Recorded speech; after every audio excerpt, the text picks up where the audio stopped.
belle manifestation, beaucoup de monde, beaucoup d'élus présents, l'association des maires, le sénateur, le département bien sûr.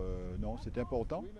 Et c'est important et on se rend compte que 400 mots peuvent, c'était le nombre de mots du discours du général de Gaulle, peuvent changer la destinée de la France et j'ai envie de dire du monde.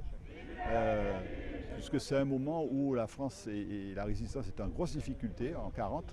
Et il a fallu y croire, et le général de Gaulle y a cru.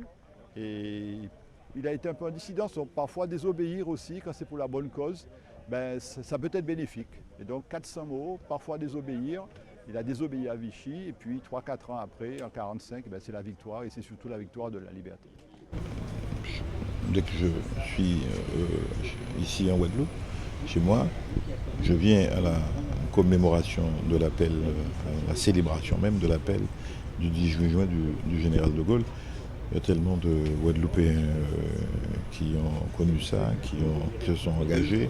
Il y a tellement de dissidents qui sont partis pour défendre une certaine idée de la France, comme le disait le général lui-même.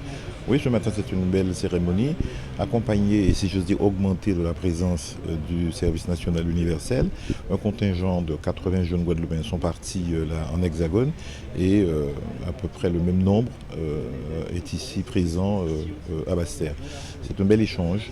Ensuite, le préfet, enfin son représentant, secrétaire général, a lu, et pourtant je viens chaque année, a lu le message du ministre des Armées, donc M. Lecornu, qui explique un peu l'état d'esprit du général, qu'il arrive comme un naufragé en Grande-Bretagne. Il n'a que le soutien de Churchill et c'était fragile. Et donc il va à la BBC et dans son premier appel, qui n'est pas forcément entendu, le lendemain il passe à la radio de Londres et peut-être la plus de Français l'ont entendu. Il commençait déjà d'ailleurs à s'organiser pour résister.